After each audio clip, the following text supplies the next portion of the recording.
reporting you since Michelle Benson and I, my running mate, and you are now set to run against Mark Dayton for in the general election November 4th. Yeah, and I'll tell you what, you guys, you and Michelle were on board immediately, have been great, and now the other guys who went through the primary, Marty and Kurt and Scott, are all on board as well, and so it feels good that we're in a spot as a party where everybody seems to be on the same page and we can focus on the guy I would claim as possibly the most incompetent governor in the United States of America, and we don't have to fight amongst ourselves, which is very helpful. Yeah, that's right. Start out by telling the folks, what are the key issues that you are running on, and what are the things that you think of first that you would do differently than this governor has done over the last almost 4 years now? Jobs, jobs, and jobs, and that is number one across the state, no matter where you go. And of course, as you know, the media and the governor will tout the unemployment rate and suggest that because the unemployment rate in Minnesota is lower than the national average, which it is, that everything is fantastic and rosy for everyone in the state of Minnesota, and we should be thanking the governor for that. And the problem is they don't bother to even scratch the surface of that and see that so many people in Minnesota have been left behind. We've got one of the lowest labor force participation rates. In fact, I think it's the lowest since the Carter administration. We have got underemployment, people who are overqualified for their jobs, at about 50%, according to the Dayton administration. We've got too many college grads living in their parents' basement because they can't find a decent job, and too many parents of high school kids like me and my wife who are really very concerned about whether there's going to be a real career for their kid after college here in Minnesota unless we really change the way we're headed. So jobs is the number one issue without question. No, that's right. And of course, I am currently a state senator, and I was elected in 2010. So I've been in the legislature watching this happen for 4 years. And an indicator that I am drawing people's attention to is, now obviously with our philosophy, we aren't interested in generating a lot of tax revenue and making government bigger. And if we do generate excess tax revenue, we want to cut taxes and give it back. However, we do become alarmed when we see tax revenues coming in under forecast, because that's an indication of an economic slowdown. It's kind of the canary in the coal mine, and we have seen that for several months now since February, whereas under the budget that was in place from July of 2011 to July of 2013, when the Republicans set the budget, there literally was not 1 month where revenues came in under forecast. And we now have seen 5 out of the last 6 months that are below forecast. And what's frightening about that is after one of, if not the largest tax increases in state history. So you wouldn't think you would go from this humongous record-setting tax increase to possibly another deficit. But right now, I think it's fair to say we're starting to see a trend if we don't already see one. And that is an indication that whatever they did, which was increase taxes and increase spending by record amounts, it's not working in the way they claimed it would. There's another piece to that, too. If you actually look at what has happened with employment in this state since the beginning of this year, when their tax increases really kicked in 2014, according to the Department of Labor, the National Department of Labor, we've created 1,300 non-government jobs in Minnesota in the first 7 months. I think in the Midwest, Illinois is the only state that's worse than us, and they're much worse because they've actually had 4 years of high taxes, where we've only had about a year of high taxes. Otherwise, if you look at states around us, you're seeing 10,000 jobs created, 20,000 jobs created. I think you go over to Indiana, it's more than 20,000 jobs created. So we have pretty much hit a wall in 2014. The media is not going to tell us that. They're going to wait till after November. But it's definitely the economy is not reacting to Mark Dayton's prescription very well right now. No, it's not. And we have, you alluded to other states, and we have evidence to prove that the approach that has been tried by this governor and this Democratic legislature doesn't work. Yeah, Illinois being one of the examples, California, New York, and others, that of course they get a short-term increase in revenues, but they always increase spending along with it. Then you start to see revenues dwindle due to economic slowdown. The next thing you know, you're back into deficits. You have lower employment outside the public sector, and you get into this downward spiral that you can't stop. Yeah, no, that's right. And Illinois is the perfect example because they are geographically similar to us and demographically somewhat similar to us, and they are spiraling out of control right now, and it's because they've had a few more years of essentially the Dayton prescription than we have in Minnesota right now. But we're seeing the glimpses of that, and the challenge for me as a challenger is to share that message, but do it in a way that doesn't just poo-poo the economy, but talks about how we can actually do better and what we can do differently. And that's why the focus is really on the creation of good jobs and careers for people. We shouldn't be worried about minimum wage jobs because, right.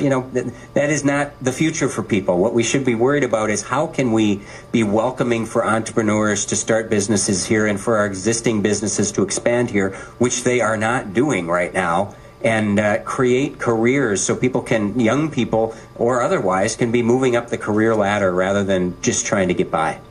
That's right. We are talking with gubernatorial candidate Jeff Johnson, who is the Republican nominee, and he is now facing off against incumbent Mark Dayton. Another thing, too, that I believe gets forgotten is there are pockets in Minnesota that are really being held back. And I think, of course, of northeastern Minnesota up in the Iron Range. And there we have both the federal and the state governments that are putting in place regulations and long processes for approvals that we're not exploiting our mining up there. And we have a lot of people who could be doing very well with good paying union jobs, and we're not getting them done. What can you as governor do to try to rectify that situation? You move the process along. I mean, what has happened? It's outrageous what is happening with polymet mining, for example, or twin metals. And there are other examples where essentially God has given Minnesota a resource that could really help people. It could create good careers for people, hundreds of people. And there's some concern that, maybe we can't mine in an environmentally safe way. That's a fair concern. That's a very important deal in Minnesota. But it's become quite clear after many years of regulatory process that we can. This can be done in an environmentally safe and sensible way up there. And what has happened is we've gone through the process, and now the Dayton administration is essentially dragging its feet. And they're trying to put this off until after the election. It's very transparent. And what I have told people up in northeastern Minnesota is, let's just be honest about it. If Mark Dayton is reelected, Polymet will not open. And if he were intent on opening it, we would know that before the election, but he's putting it off. And the problem is that he's got two competing interests that are beating up on him on this. One is the interests of the workers, and in particular the private sector unions up there that want to open these mines, desperately want to open these mines. And of course the other are the environmentalists, and I would argue maybe the extreme environmentalists, who say we don't want to ever mine anything, we don't want to dig in the ground, period. The environmentalists are going to win because they have more power in the DFL party, and they were more integral to him getting elected than the private sector unions were. Yeah, and that's a great point you raise, in that if he were going to do this and felt it was the right thing to do, he would be screaming it from the rooftops, because people up in northeastern Minnesota want this to happen, even many that we would think of as being perhaps on the political left and not aligned with us in any other way. They want these jobs to happen. But, you look at Alliance for a Better Minnesota, which, of course, is an independent expenditure group funded by Mark Dayton's ex-wife that is already beating up on you, and will continue to do so with hundreds of thousands, if not millions of dollars between now and November 4th, and she is a notorious radical environmentalist. So this governor is in a position where his campaign is being funded by radicals that don't want those mines opened up, and it looks like that's what he's giving into. Absolutely, that's what he's giving into, and it actually matches a pattern that it's more than just this. He tends to allow those folks who helped him get elected to make decisions for him. This is one example of that, but an even better example of that is education policy. And it's just outrageous what we're seeing there is the leaders of the teachers union, not the teachers, but the leaders of the teachers union are dictating what education policy is in Minnesota. And a great example of that is his veto of Teach for America, which Democrats and Republicans, liberals and conservatives alike say this is a wonderful tool, particularly for inner city schools that are struggling to bring in young, energetic, creative teachers, many of them teachers of color, for a year or two or three to really help kids learn and change their lives. And the leaders of the teachers union decided that they didn't want that competition, and he vetoed it. It's one of the few vetoes he had of a spending bill in his 3.5 years as governor. I didn't specifically ask you. I assume you're willing to take some questions? Absolutely. All right, so maybe you need to put the headphones on, and we'll go to line one. George in Hastings, you're on the Dave Thompson Show with candidate for governor Jeff Johnson. Go ahead. Hello? Yep. Thanks for taking my call, Dave. Hey, Dave, You bet. just a question for both you and Jeff Bullock. I was wondering, God willing, if Jeff were able to win for governor, defeat Dayton, and you guys could somehow, like I say, eventually become majority Senate, would it be possible to somehow stagger the terms of Senate? I heard in other states, like I say, being half, the whole Senate being up every 4 years, it seems like they're the ones that are always pushing kind of goofy legislation like $91 million office buildings. I was wondering, would you be up for, like I say, staggering terms to 2-year limits or to every 2 years? Well, George, I would be open to that, although it would require a constitutional amendment because that is how our Constitution is set up. But there are states, states do it in several different ways. We here in Minnesota, the House members are up every 2 years, and then all the senators are up every 4 years. So this year, for example, everyone in the House is up, but no one in the Senate is. And I could see some logic to staggering that, but it'd be a pretty big change. All right, well, Jeff, I didn't ask how long you have. Can you stick one more segment? Absolutely. All right, very good. You're listening to the Dave Thompson Show. We're talking with candidate for governor Jeff Johnson. We're going to try to get you a little more volume out here. It looks like you could use some. We'll try to do that. Back with more of Jeff Johnson here on Twin Cities News Talk, AM 1130 and TwinCitiesNewsTalk.com. It's Dave Thompson Now, up and at 'em Monday morning, only on Twin Cities News Talk, AM 1130 and 103.5 FM.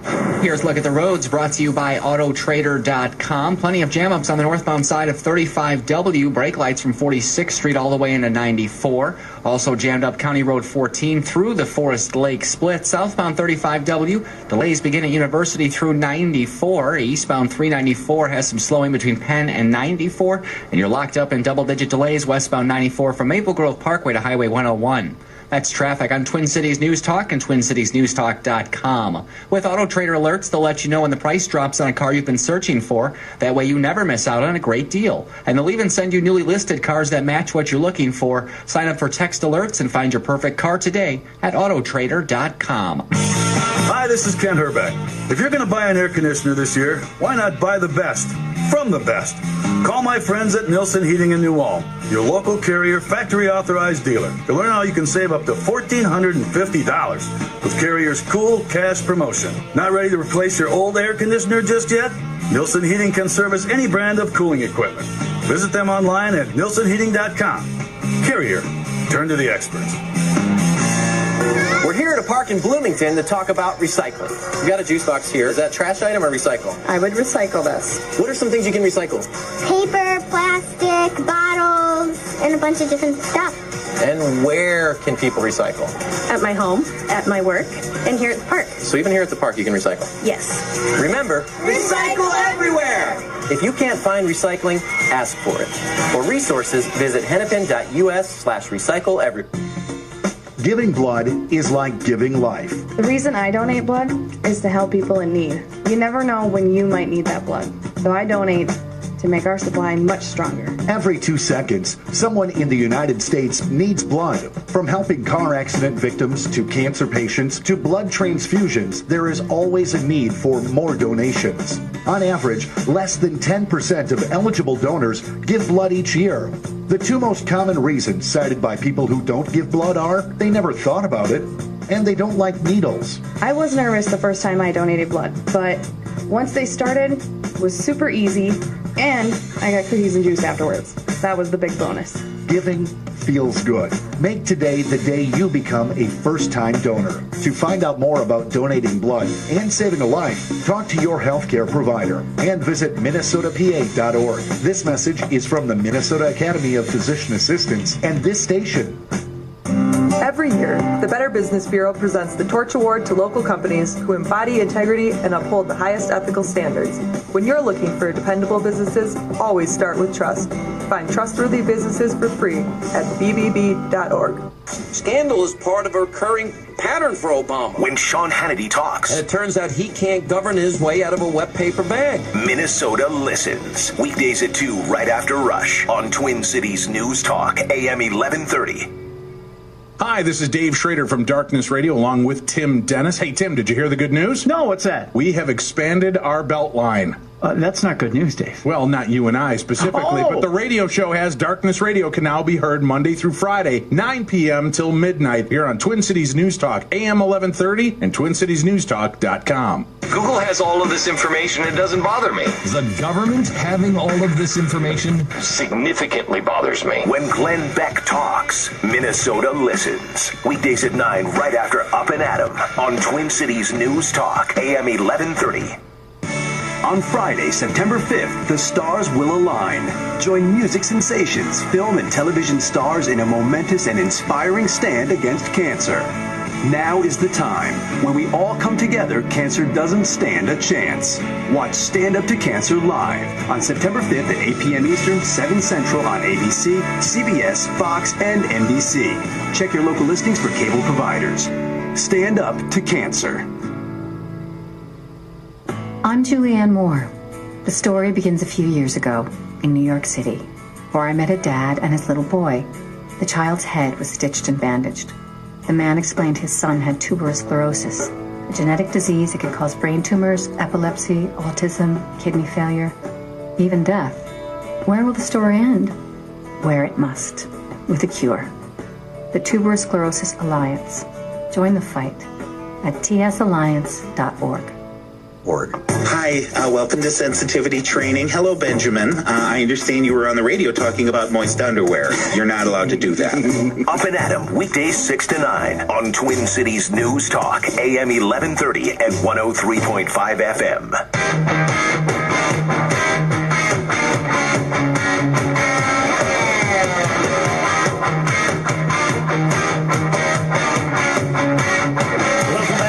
Thompson show live from the Great Minnesota Get-Together here at the State Fair. For the first time since I've been out here, a good part of the week, it has started raining, and it's getting kind of wet out here. My understanding is it should pass a little bit later this evening. Jeff Johnson, thanks for joining me. Jeff, of course, the nominee for governor, running against Governor Mark Dayton. And I wanted to ask you, I want to go a little bit further into this education issue. We got rid of some basic skills testing for teachers. We got rid of the grad standard test for graduating seniors. Where are you on the testing thing? I certainly am sympathetic to the argument that we sometimes over-test, but how do you feel about needing to have some sort of objective measure about what you've learned if you've gone through a Minnesota high school? Yeah, I think it's absolutely crucial, and I agree with you that, because I hear this probably more from teachers than almost any other complaint, is that we over-test, and I'm very open to taking a look at that and seeing if it's true. But to argue that we shouldn't have any sort of measure of how kids are doing or whether they're ready to graduate, or frankly, whether we should have any testing for a teacher to actually become a teacher, I think is just wrong. And if you look at states all around us, including states that are being run by Democrats, they're going in exactly the opposite direction. They're saying that let's make the standards even more difficult. And we're going backwards in Minnesota. Part of that, I think, is really political, and it's this fact that we've got one of the worst achievement gaps, if not the worst, in the country, between white students and students of color. And I think for the left and for Governor Dayton, one way that they like to address that is just to make the standard lower, and that kind of pushes the kids together. And that's obviously the wrong direction to be going. Rather than pulling the top down, we should be pushing the bottom up. That's the only way we can really address that. Well, and something I hope that you can do effectively, and I know you have the ability to do it effectively, you just have to raise the money to get your message out there, is point out that the left and the philosophy of the left has been in charge of our school systems for decades. Right. And they continue to say we're going to improve things, and they continue to do all of the same things over and over and over, largely because of what you talked about earlier, which was the influence of unions.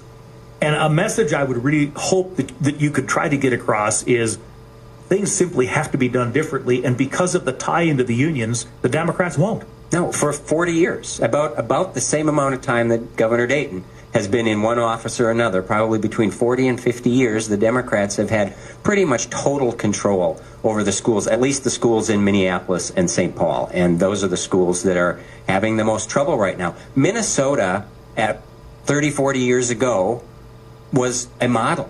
when it came to education. We were the first state to have universal open enrollment for public schools. We were the first state to have a charter school law, which was bipartisan. It was a DFL Senate and a Republican governor. And other states looked to us for innovation and creativity and kind of being on the cutting edge of K-12 education.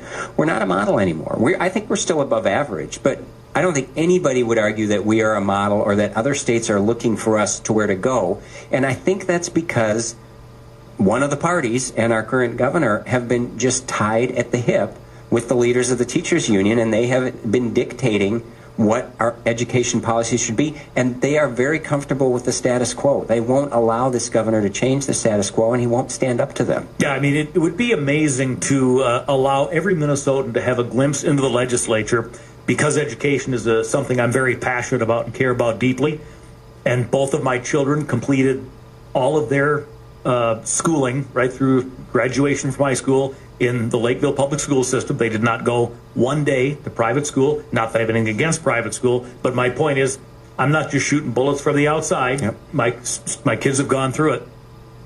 Sitting in the legislature and the education committee and watching good pieces of legislation be brought up, and then watch the reaction of the teachers union, and if they say no go, it's no go. Right. Well, and a great example of that is last in, first out. I'm assuming that's one of the things you're referring to, which is essentially allowing school districts and schools the flexibility to retain teachers based on their quality rather than just based on how long they've been a teacher. And that is the direction that almost every state is going, and I think that was passed on a bipartisan basis in the Minnesota House and Senate, and the governor vetoed it. And there is absolutely no argument that you could make for that veto other than the leaders of the teachers union didn't want it. And you know, when you look at what brings success to kids in school, study after study will say it's two things. It's parental involvement and it is excellent teachers. Yes. And there's not a lot that government can do about making parents be involved. We can certainly get out of the way when they want to be, but you can't force that. There is a lot that government can do to allow schools and school districts to hire, retain, and reward excellent teachers, and we're not doing that. In fact, we're tying their hands. This administration is tying their hands and saying, we don't want to allow you to reward teachers based upon their excellence. It simply has to be based upon tenure, and that's not good for our kids. No, it isn't. And you're exactly right. And as you sit in committee hearings, and you remember this, having been a member of the legislature several years ago, you hear all kinds of different things from different people, but sometimes themes emerge, things that just about everyone universally agrees upon, regardless of what side of an issue they're on. And one of those is, if a student is at grade level reading in third grade, it makes all the difference in the world, because up until third grade, you are almost exclusively learning to read. Once you hit third grade and then you go on into fourth grade, you're expected to use your reading skills to learn. And so those students who have a grade level appropriate reading ability in third grade have just orders of magnitude larger chances of succeeding. And as you pointed out, students of color are suffering from not having that kind of education early on, and it's causing a lot of the problems that we're talking about. And so if we can get the good teacher in that classroom, kindergarten, first, second, third grade, it can just make a huge difference down the road. And we shouldn't care whether that is the most experienced teacher. We should care whether it's the best teacher. Right. There are ways to measure effectiveness other than just how long you've been in the business. And that's not to say that we don't have a lot of tremendous teachers who've been doing this for 20, 30, even 40 years. We do. My kids have had some of them. My boys have both been in the public school system their entire careers, as both my wife and I were. And I think most of the teachers that they have been excellent teachers, but not every single one of them. And that's going to be true in almost every school. And unfortunately, I think there are some schools in certain areas where probably more than just a few of the teachers aren't all that effective, and the kids are suffering because of that. We claim that this is all about the kids. Well, then let's make it all about the kids and say that we're going to give these principals and these school boards maximum control to bring in the best possible teachers. This administration refuses to do that, and it has to change. Yeah. Jeff, I got 2 questions left for you, then I'll let you go. I know you've got other places to go. I'm glad you have to go out in the rain and I don't. But anyway, number one, we don't often like to talk about this, but I think we have to acknowledge that there are different groups of people within the Republican Party. And you and I know, having lived on the campaign trail together, and we've stood at events in the back room and talked about it, that, you know, there are people that are more liberty-minded. There are people that are more more business-minded and that sort of thing. How are you going to bring them all together? Because let's face it, no matter how good a candidate you are, in Minnesota, we live in a state where if Republicans aren't all in the same boat, rowing in the same direction, you can't win. And you have to get the money to do it. Do you believe you'll be able to make that happen? Well, absolutely. And let me say a couple things about that. Number one, you are right. We don't have the numbers in Minnesota as Republicans to win unless we have every Republican on board as the starting point. And then we got to go out and get more than half the independents. That's just the reality of it. And I feel really positive right now about where we're at as a party. I think that you and I saw this as we were going through the process. We are not nearly as factionalized as we have been in a couple of the cycles in the past. And I really think after this primary, all the candidates, all the Republican candidates seem to be in the same place. And I'm very encouraged that we're not going to have to spend a lot of time pulling the party back together. The other piece you mentioned was the money piece. And I just got to tell you, it is night and day between pre-primary and post-primary. Frankly, it was hard for any of us to raise money pre-primary because a lot of people didn't want to take a risk of giving a large check to one candidate and having someone else win. I get that. That's why those guys have money. It completely changed on August 13th, and I have to say that it's been really positive. Most people don't love raising money, but I'm actually enjoying it now because it's actually working. And I feel very positive that we are going to be able to get to where we need to get, which is at least a couple $1 million in the next 10 weeks, so that we can be up on the air and respond very vigorously to what's already on there against us and present a very different vision of a future for Minnesota than what we're going to get from Mark Dayton. All right, I'm going to keep my promise. I said 2 questions for you. Here's the second one and the last one. For somebody sitting out there right now who may be debating in their own mind who to vote for, you or Governor Dayton, why Jeff Johnson? You know, I would say that the fundamental difference between the two of us is that Mark Dayton has been all about government. How do you make government bigger? How do we get more money from people to feed government? How do we get government more control over everybody's lives? And I believe exactly the opposite of that. It's about individuals. It's about entrepreneurs. It's about giving people the freedom to succeed and, as much as possible, getting government out of their way. All right, very good. Candidate for Governor Jeff Johnson, the Republican nominee. Thank you for joining me. Thanks, Dave. Good luck for the next, 9 weeks roughly? 9.5 weeks. 9.5. And I'm sure we'll see you several times on the campaign trail. Appreciate your time and have a great Labor Day weekend. Yeah, thanks. All right.